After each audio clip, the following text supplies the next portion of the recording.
آخری بات میں آپ حضرات کے سامنے یہ کر دینا چاہتا ہوں، ہر جمعہ میں اس کو دہرانا چاہتا ہوں کہ اللہ کا واسطہ دیتا ہوں، حالات کی نزاکت کو سمجھو۔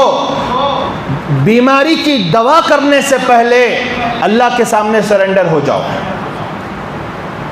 عبادات تو لوگ کر رہے ہیں الحمدللہ، نمازیں بھی پڑھ رہے ہیں، ذکر بھی کرتے ہیں، روزہ بھی رکھتے ہیں، کچھ خیرات بھی کرتے ہیں، مسجدوں کو دیتے ہیں، مدرسوں کو دیتے ہیں، غریبوں کو دیتے ہیں۔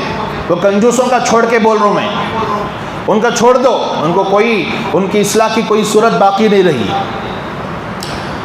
جو لوگ کر رہے ہیں الحمدللہ اس راستے میں ضرور چل رہے ہیں، لیکن ایک کام اس کے ساتھ ضرور کرنا ہے، حرام کو چھوڑ دینا ہے، حرام کو چھوڑ دینا ہے۔ بزنس میں حرام کو چھوڑو، معاشرت میں حرام کو چھوڑو، تجارت میں حرام کو چھوڑو، معاملات میں حرام کو چھوڑو۔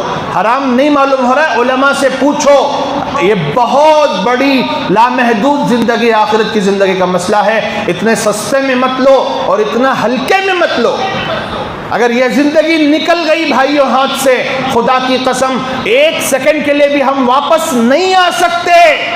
میں کیسے آپ کو سمجھاؤں، میرے پاس الفاظ ہی نہیں ہیں، کیسے میں آپ کے دلوں میں یہ بات اتاروں۔ ہم ایک سیکنڈ کے لیے واپس نہیں آ سکتے۔ بہت بڑی غنیمت ہے یہ زندگی ہمارے لیے۔ اعمال کو سدھارنا شروع کرو، اور سب سے پہلا کام اولین فرصت میں حرام سے توبہ کریں گے انشاءاللہ تعالی۔ اللہ مجھے بھی آپ کو بھی عمل کی توفیق عطا